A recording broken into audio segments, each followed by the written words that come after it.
Shalom. I would first like to begin a lesson off by giving all praise, honor, and glory to Yahweh Bahashem, Yahweh Shai, Bahashem, or Kodash. Double honors into the apostles, double honors into the elder bishops at Great Millstone, who taught me this truth through the spirit and the power of Yahweh Bahashem, Yahweh Shai. Peace and salutations to the brothers out there pushing this truth, the 100% truth out there on the highways and the byways, the Akim, as well as you few sisters out there listening and learning. The Aquath to you also I say Shalom. It is your brother Righteous Akabar back up with another lesson through the spirit. And tonight's installment is going to be talking about concerning the Passover. The Passover, you know what I'm saying? One of the most important high holy days to bring in the new year, all right?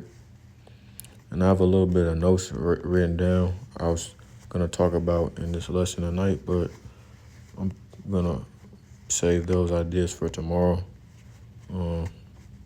As tomorrow is the second quarter of the year, the beginning of the second quarter of the year, the Passover, both Passovers, right, for us as in the Israelites, the Hebrew Israelites, as well as, you know, the small hats takes place on the same day, which is almost unheard of, or at least since I've been in the truth. And brothers doing videos and stuff like that about panic buying.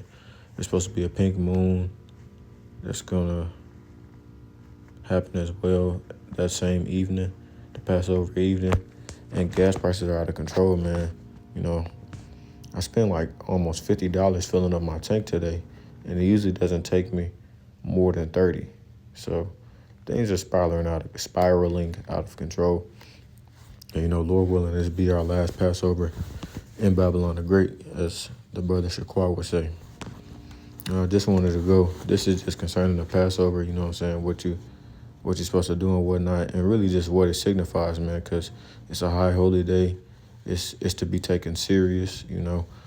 It's not no damn time to party or celebrate or have barbecues and stuff like that, you know, put up a whole bunch of decorations and things, Salaki and things of that nature, you know, and play music and stuff like that. It's not no damn party, man, right? It's just serious. It's a solemn assembly. So let's just go ahead and read some scriptures from the book of Exodus 12, which is pretty much the main book that covers the Passover, amongst other books, of course, other chapters, but I'll go ahead and get into it. Exodus 12, the Passover lamb, says, And Yahweh spake unto Moses and Aaron in the land of Egypt, saying, This month shall be unto you the beginning of months. It shall be the first month of the year to you, right?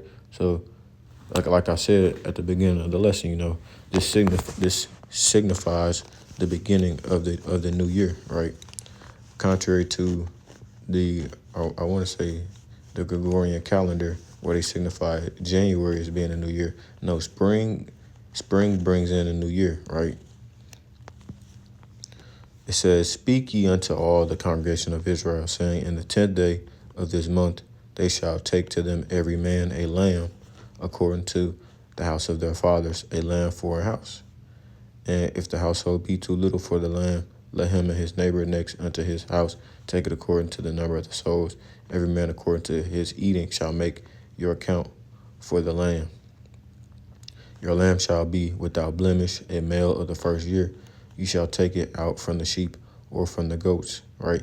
So, let me continue reading. And ye shall keep it up until the 14th day of the same month, and the whole assembly of the congregation of Israel shall kill it in the evening. And they shall take of the blood and strike it on the two side posts and on the upper door posts of the houses, wherein they shall eat it. It says, And they shall eat the flesh in that night, which is the beginning evening of the Passover, right? Of course, we're rehearsing the righteous acts, and we're trying to keep these holy days to the best of our abilities. So there are some things that we cannot do, you know what I'm saying, like as they did in the ancient days. But pretty much what you want to do is you want to make sure that you have lamb, right? some type of lamb, whether it's a lamb chop, lamb loin, whatever. But lamb, make sure you just read verse 8. And they shall eat the flesh in that night. So make sure you cook your lamb, right? Roast it with fire. Whether you roast it in an air fryer, which is what I had to do my first year when I was in the dorm. Whether you fry it on a pan. Just make sure you fry it as it is, though. You know what I'm saying? Cook it as it is. Don't season it. Only cook it with the bitter herbs. Roast it with fire and unleavened bread, and with bitter herbs they shall eat it, right? So make sure you eat your meal prepared. Only way you can prepare it is with bitter herbs, which signifies our bitter captivity in Egypt. The unleavened bread is because this meal was eaten in haste. It was eaten in haste, right? So we had to eat it very quickly as we were leaving the land of Egypt. So they cooked it, right? They cooked the lamb. They made the bread. They left the leaven out. And they ate it with bitter herbs. And they ate it hastily, right? So they ate it quickly, and they ate it with their hands. Eat not of it raw, nor sodden at all with water, meaning don't boil it, but roast with fire his head with his legs and with the purtenance thereof. And ye shall let nothing of it remain until the morning, meaning make sure you finish everything that night. And that which remaineth of it until the morning ye shall burn with fire. So if you can't finish your meal or everything, make sure you throw it out. But as this is also the Sabbath acts as the Passover acts as a Sabbath as well, but it's also just the weekly Sabbath that night as well. Make sure that you're not cooking anything on the Sabbath. So make sure you prepare that meal before the sun goes down. And once the sun goes down, you say your prayers, and you go ahead and have your meal. It says, and thus shall ye eat it with your loins girded, your shoes on your feet, and your staff in your hand, and ye shall eat it in haste, quickly. It is the Lord Yahweh's Passover. For I will pass through the land of Egypt this night, and will smite all the firstborn in the land of Egypt, both man and beast, and against all the gods of Egypt I will execute judgment. I am Yahweh. So that's what the Passover signifies, man. Right? The Lord passed over us and kept us protected from the plagues that he was putting on the land of Egypt. And the blood shall be to you for a token upon the houses where you are. And when I see the blood, I will pass over you, right? So they marked their houses with blood. And the plague shall not be upon you to destroy you when I smite the land of Egypt, right?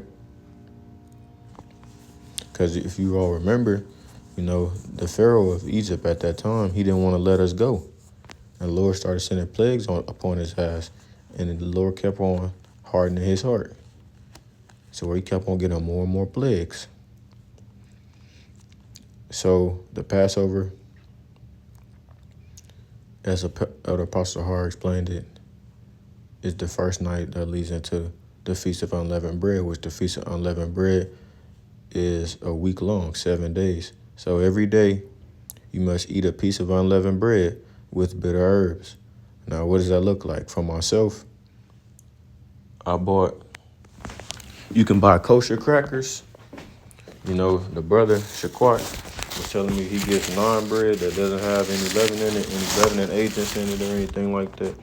I got the kosher unsalted matzahs, right? This is pretty much a cracker. And on top of that, since I have to go to the Issachar, the Mexican supermarkets. I also pick up tostadas, which are pretty much corn tortillas, and it doesn't have any type of leavening agents in it. It's just a corn tortilla. So you can do either or. Just make sure you're eating that throughout the week, at least one piece. And then, since like I was telling y'all, I had to go get my bitter herbs from where the Mexicans are. So my first year did the Passover I used horseradish, which is primarily what the brothers at Great Millstone do. They use horseradish, but there's a list of herbs, bitter herbs that you can use, right? So you don't just have to use horseradish, right? But that's typically what the brothers use. If you can get your hands on horseradish, it's the pretty easiest bitter herb to get your hands on. It comes you can get it in a bottle, as long as it doesn't have any leavening agents in it, like vinegar or anything like that, right? Which this is just some modern names for leavening agents that a brother posted. The brothers keep it track of and whatnot, and pretty much just try and get the kosher stuff that the Ish people use. But my first year I used horseradish. Second year I used dandelion, which is a bitter herb. This year I'm using chamomile, which is what I was able to get my hands on, chamomile. So I got a little package of chamomile in here. And yeah, man, that's what I'm going to be eating for my Passover dinner. But this is just a list of some bitter herbs, man, that y'all can use, right? It's not no damn romaine lettuce. I forgot what other camp did that shit, but they was eating romaine lettuce one year. That might have been last year they did that shit. But anyways, it's not a bitter herb, man. It shouldn't taste good. It's supposed to be bitter, right? Verse 14, Feast of Unleavened Bread. And this day shall be unto you for a memorial, and ye shall keep it a feast to the Yahweh unto your generations. Ye shall keep it a feast by an ordinance forever, right? So pretty much another covenant, you could say, between us and the Lord, because the Lord passed over us and was merciful to us when he was sending plagues upon the place that we were in captivity in, which is why it's important for us to, keep that memorial. It says 7 days shall ye eat unleavened bread. So like I was saying, you can eat the crackers, corn, tortilla. The brother says he gets his naan bread from the Elamite joints. I went there, I couldn't find any, but you may be able to find some whatever city you're in. So 7 days shall ye eat unleavened bread. Even the first day ye shall put away leaven out of your houses, right? So anything that you have in your house that consists of anything on this list, you must put it out of your house, right? So like the elders say this, some things you can put in your car as long as it's not in your house. And then, some things you might have to throw out or just throw away in general. It says, for whosoever eateth leavened bread from the first day until the seventh day, that soul shall be cut off from Israel, right? And, some things have leavening agents in it that you wouldn't even know. So it's important to be very careful in picking and choosing what you eat. I remember the first year I did it, I was eating at the cafeteria. I could barely eat anything. The most I could really eat was like freaking French fries and potatoes and stuff like that, right? And that also includes, you need to watch out for stuff like sauces or anything like that, like ketchup, mustard, because that stuff has a lot of different leavening agents in it or flavorings in it that may have these type of agents in there as well. It says, and then the first day there shall be an holy convocation, and then the seventh day there shall be a holy convocation to you. No manner of work shall be done in them, save that whichever every man must eat, that only may be done of you. And ye shall observe the feast of unleavened bread, for in the selfsame day have I brought your armies out of the land of Egypt. Therefore shall ye observe this day in your generations by an ordinance forever, right? So that's just showing you all the importance of the Feast of Unleavened Bread as well. They're going to go down, and you all can read this for your own edification.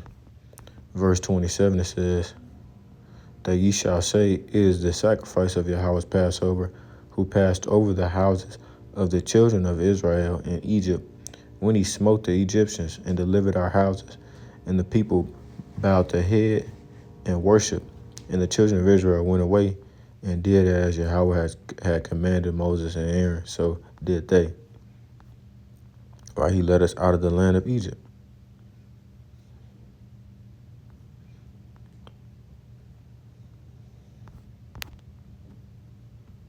Okay, so in addition to that, you want to make sure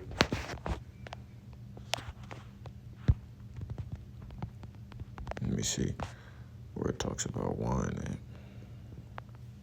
We also want to make sure you drink a wine as well, but don't get drunk, right?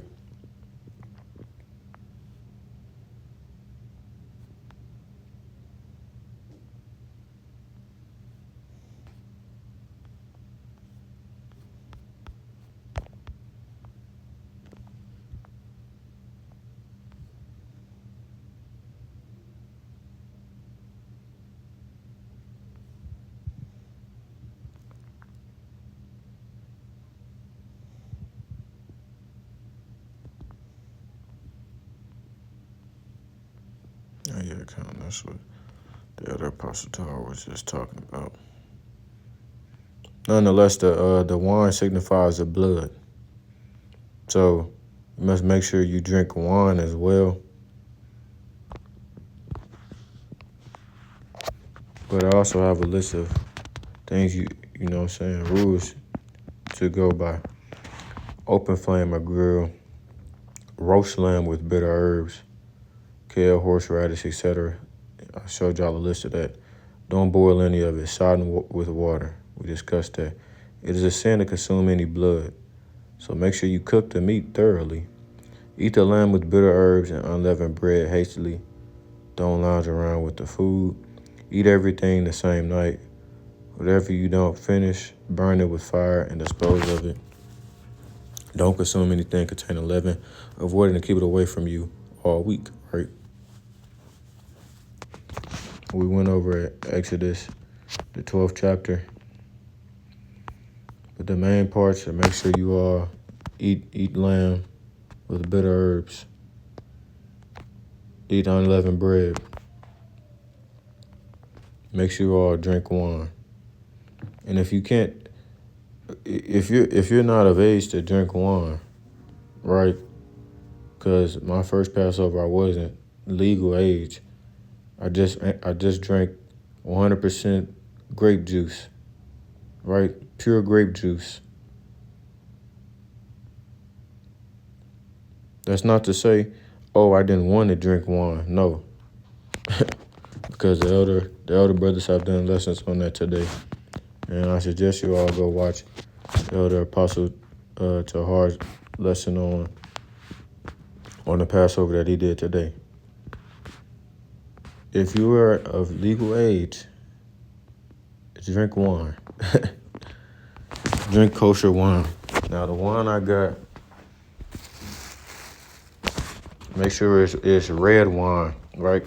I have Concord grape. It's some type of kosher wine that the Ish people use. It literally says kosher for Passover on it. But I believe this is Yiddish on this bottle. Nonetheless, though, if it came from the the small hats, then you know there's nothing wrong with it. But yeah, man, Concord grape. Make sure you drink red wine. None of that sweet stuff, man. It's not supposed to taste good. It's supposed to be bitter. All right, so that's my lesson concerning the Passover. Salaki. Let me get into the prayers. Now, in times past,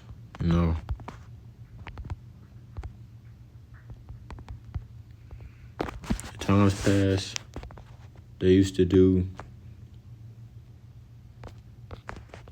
a few different prayers on the Passover.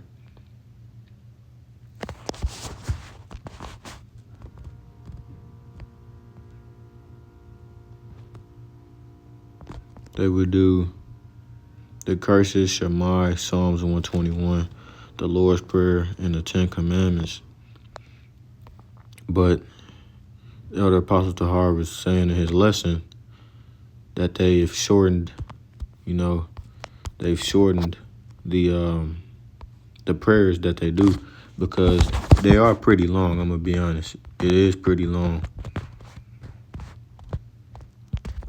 We can go Psalm 121, and they have these prayers on their website, but that's pretty much showing you instructions, right? If you all don't know how to get to it, greatmillstone.info, doc. This is the anointing prayer.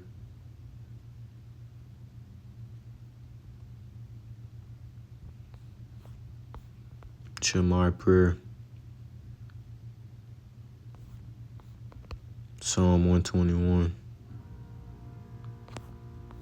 The Lord's Prayer. And then the Ten Commandments and the curses. Now,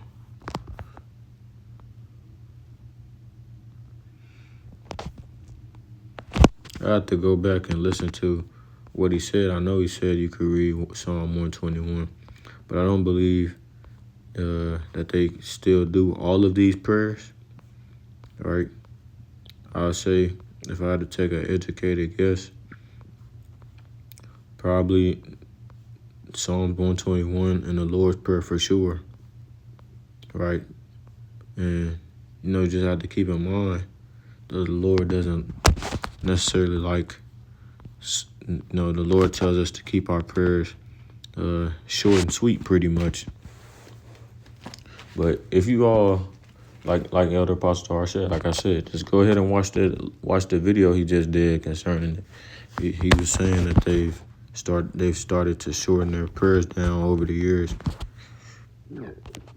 Because if you look back at 2010, this is one of the Passover videos that I used to watch, the Passover service.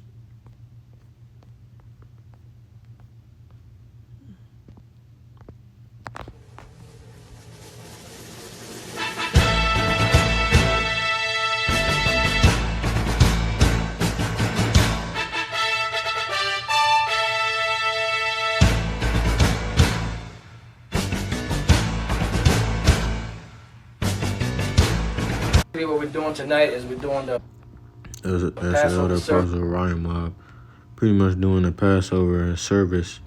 But this is one of the first videos I watched when I began to keep the Passover and whatnot, pretty much learning how to do it, stuff like that. So,